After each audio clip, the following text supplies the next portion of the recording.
I've always believed life doesn't give you anything you can't handle, but it sure does like to test your limits.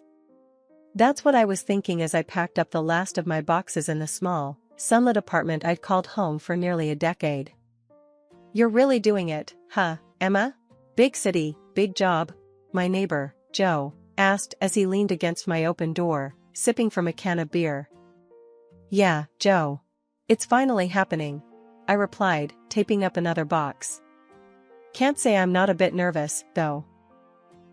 You'll do fine. You're tough as nails, Joe chuckled, his voice gruff with years of smoking and late-night drinks. Just don't forget us little people when you're climbing that corporate ladder. I smiled, wiping my hands on my jeans. I could never forget you, Joe. You know too many of my secrets. We both laughed, the sound echoing in the now empty room. It felt strange to leave this place. It wasn't just the apartment, but everything it represented, my struggles, my wins, and the endless nights of studying while working 2 jobs to keep the lights on. After Joe left, I made one last call to the one person who mattered most. Hey, Mom, it's me. Just wanted to check in before I hit the road. Emma, darling, are you all packed? Did you eat something? My mother's voice was always filled with concern. Yeah, Mom, all packed. And I grabbed a sandwich, don't worry. Oh, good. I wish I could be there to help. Are you sure this is what you want, Emma? It's such a big change. I knew this move scared her. Since it had always been just the 2 of us, any change felt monumental. It's a great opportunity, Mom. I can't pass it up. I promise I'll visit soon, okay? There was a pause, the line crackling slightly. I know, honey. I'm proud of you. Just, be careful, okay? Hanging up, I took a deep breath, looking around the bare room once more. It wasn't just a new job. This was a fresh start, a chance to prove myself, and maybe, just maybe, make my mom proud. Driving to the new city was a blur of highway lines and radio static. When I arrived, the new branch office was imposing, all sleek glass and sharp angles, so different from the cozy, cluttered spaces I was used to. On my first day, nerves jittery and palms sweaty, I pushed through the revolving doors and into the lobby. I must have looked lost because a guy in a neatly pressed suit stopped in front of me, a friendly smile on his face. You must be Emma. I'm Mark, I'll be helping you get settled in, he said, extending his hand. Taking it, I was surprised by his firm grip. Thanks, I appreciate it. It's a bit overwhelming. Stick with me, and you'll be fine, Mark assured me with a nod. Let's start by introducing you to the team and then I'll show you your new office. As we walked through the corridors, his easy manner helped calm my nerves. Maybe this wouldn't be so bad. Maybe I could really make this work. First rule of the game here, Mark said as we approached a set of large double doors. Never let them see you sweat. I laughed, more at ease than I'd been all morning. Got it. No sweating. Exactly. You'll fit right in. Settling into the new job and city was like learning to dance to a completely new rhythm. The work was tougher, the stakes higher, and the pace relentless. But Mark was there every step of the way, showing me the ropes without making me feel like a total noob. Okay, so everyone uses this software here. It's not rocket science, but it might as well be if you've never seen it before, Mark explained as we sat in my new, stark office. He leaned over my desk, his fingers flying over the keyboard to demonstrate. I've used something similar in my last job, I said, trying to keep up. Good, you're not starting from scratch then, Mark said with a grin. You'll catch on quick. You always do. It wasn't just his knowledge that helped, it was his attitude. He didn't patronize or hover. Instead, he was straightforward and, to my relief, had a sense of humor that made the long hours easier. Hey, Emma, how about we grab a coffee? You look like you need a caffeine hit, Mark suggested one particularly grueling afternoon. I was born needing a caffeine hit, I quipped, standing to stretch my legs. At the coffee shop, the casual setting helped us step away from our roles at work. Mark shared stories about growing up in the city, and I found myself opening up about my small-town life and all the quirks that came with it. The more time we spent together, both in and out of work, the more I appreciated his company. He was easy to be around, and for the first time in a long while, I felt like I could be myself. One evening after work, as we walked back to the office from a nearby diner, Mark stopped and looked at me seriously. "Emma, I've been thinking. We're great partners at work, right?" "Right," I nodded, wondering where this was going. "So, what if we think about making this a regular thing? Like, not just as colleagues or coffee buddies?" he asked, scratching the back of his neck nervously. "You mean, like, a date?" I asked, trying not to sound too surprised. "Yeah, exactly, a date. I like you, Emma. And I think we could be good together," he said, looking me straight in the eyes. I took a moment, considering. Mark was great. We got along, shared a lot of laughs, and he had already seen me at my worst, surviving on coffee and zero sleep. Plus, I was definitely interested. "Okay, yeah. Let's try a date," I smiled, feeling a mix of excitement and nerves. "Great. It's a date then. How about this Friday? Dinner at that Italian place you said you loved?" he suggested with a hopeful look. "It's a plan. It's a date," I confirmed, and we both grinned, a little relieved. From that day on, things changed between us, but in a good way. We still worked together, still had our coffee runs, but now there was an added layer to our relationship, something that felt both thrilling and terrifying. 2 years slipped by quicker than I'd ever imagined.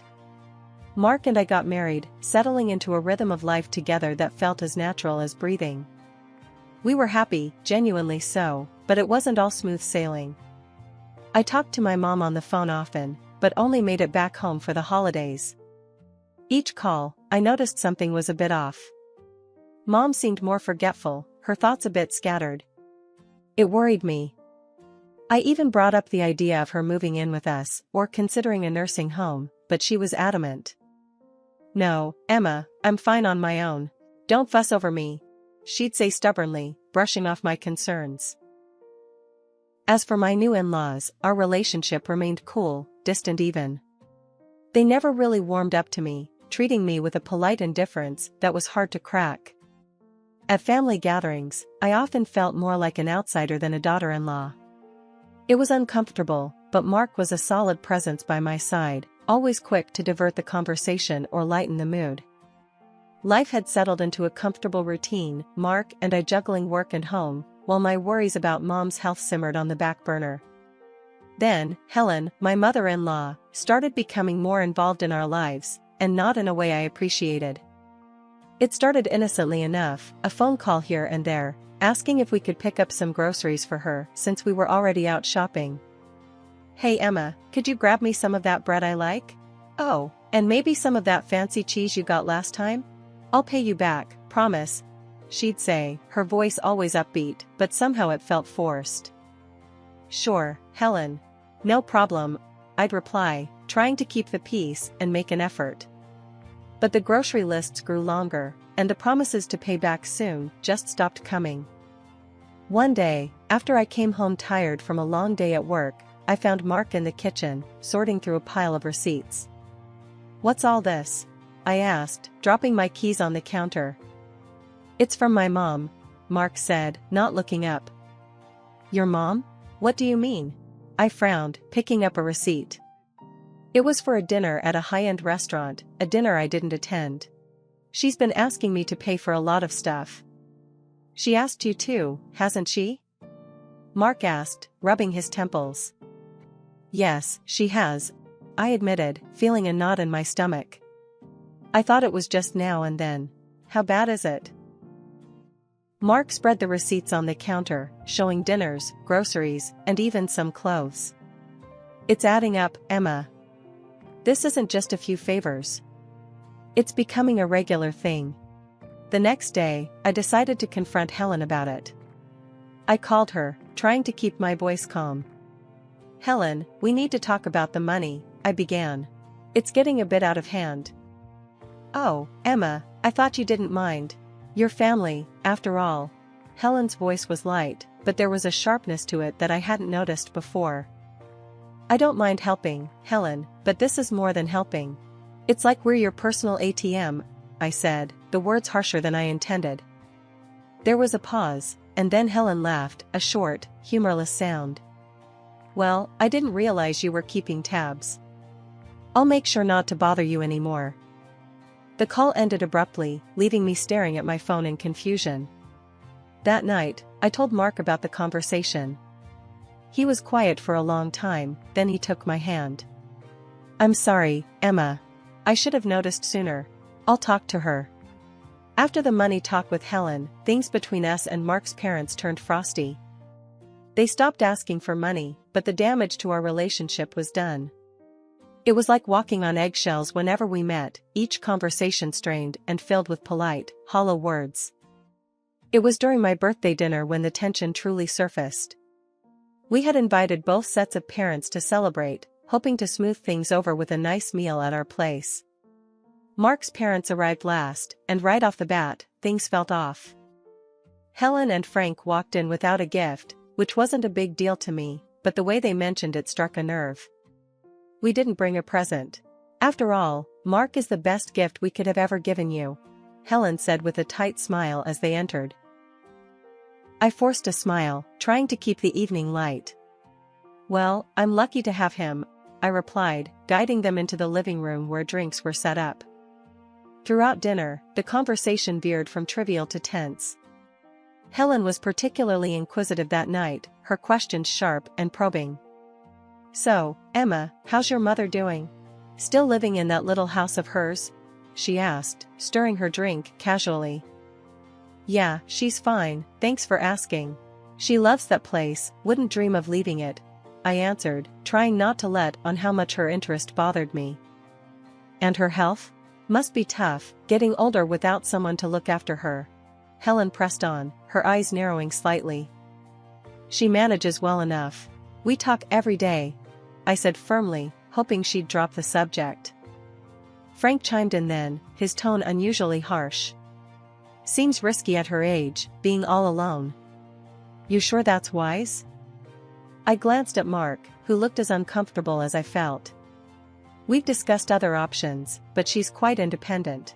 Thanks for your concern, though, he interjected, trying to steer the conversation elsewhere. The rest of the evening passed with a palpable undercurrent of tension. After the meal, while we were having dessert, Helen continued her interrogation under the guise of casual conversation. Must be hard, balancing a career and worrying about an aging parent, she remarked, looking at me pointedly. It is, but it's nothing I can't handle, I said, my voice colder than I intended. We do what we have to do, right? Of course, dear, Helen replied, her voice dripping with insincerity. Just make sure you're not biting off more than you can chew. The moment they left, the relief was tangible. Mark let out a deep breath, running his hands through his hair. I'm sorry about that. I don't know why they were acting like that, he apologized, looking genuinely upset. It's okay, Mark.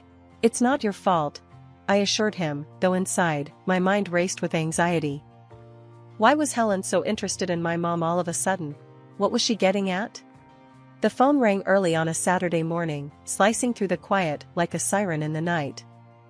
Groggy and a bit annoyed, I fumbled for the phone on the nightstand, knocking over a glass of water in the process. Hello? I mumbled, still half asleep. Emma, honey, you have to come get me. They've taken everything. I don't know what to do. My mom's voice came through, frantic and shaky. I sat up straight, instantly awake. Mom, slow down. What happened? Who took what? It's the house, Emma. The bank, they've sealed it off. I can't get any of my things. They said I owe them money, so much money. I don't understand. Her voice cracked, and I could hear the fear in every word. My heart pounded. Okay, I'm coming. Just stay where you are. Where are you? I'm in the hospital. They brought me here last night. They thought I was having a stroke, but it was just my blood pressure. It shot right up, Emma. I was so scared. I'm getting the next flight out. Mark will come with me. We'll figure this out, I promise. Hanging up, I turned to find Mark already sitting up, concern etching his face. What's going on? He asked. It's my mom. Something terrible has happened. We need to go to her. Now, I said, throwing the covers off and starting to pack a bag with shaking hands. Mark was on his feet in an instant, pulling clothes from drawers without a word. We were a team, and right then, I'd never been more grateful for his support. The flight was a blur of worry and whispered plans. As soon as we landed, we raced to the hospital where my mom was staying. Seeing her in that hospital bed, pale and frightened, was like a punch to the gut. She looked so small, so vulnerable. Emma, oh thank God. She sobbed as I rushed to her side. I'm here, Mom. It's going to be okay, I soothed, holding her hand tightly. She clung to me, then looked over at Mark. Thank you for coming, both of you. I'm so sorry to drag you into this. It's no trouble, Sophie. We're here to help, Mark reassured her, his voice steady. Once we had calmed her down, I gently prodded for more details. Mom, tell us exactly what happened. Start from the beginning. Taking a deep breath, she explained. A few months ago, someone called. They said they were from my bank and that I had an unpaid loan. For your education, they said. It was so much money, Emma. They told me it was $50,000. I didn't know what to do. My stomach twisted. But, Mom, you didn't take out any loan for my education. It was all scholarships and your hard work. I know, honey, I know that now. But they were so convincing. They knew where you went to school, when you graduated. I got scared. They said they could help me take out a loan to cover it, so I did. I didn't want to bother you with it. My fists clenched. What happened then? A week later, I got an email.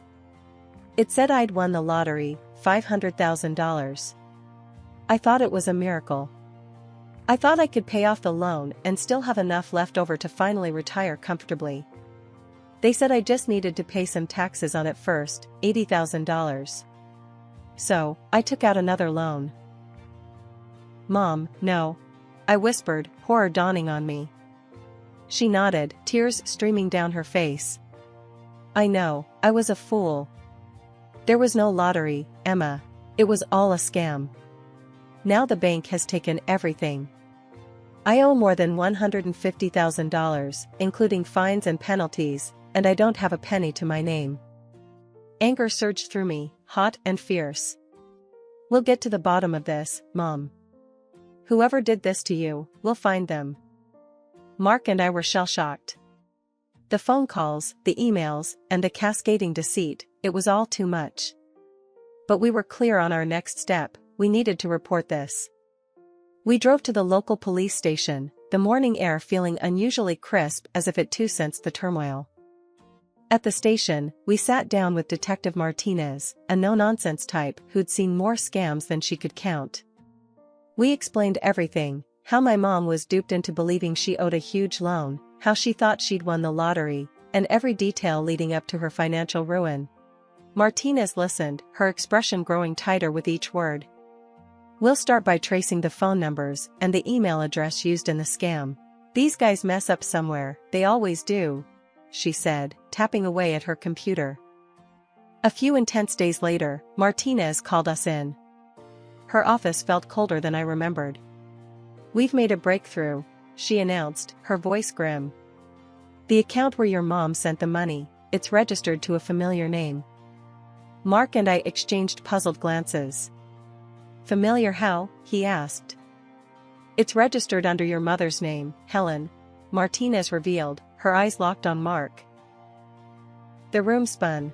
It couldn't be. But then I remembered my birthday dinner, how Helen had prodded about my mom's finances, her health, her house. It made a chilling sense. Mark slammed his fist on the table. That's impossible. My mother couldn't do this.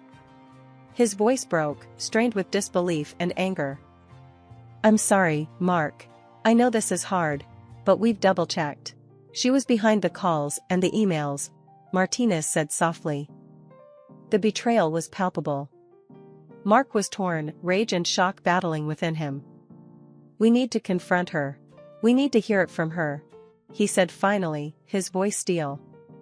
As we arrived at his parents' house, I noticed a shiny new car in the driveway and my stomach turned.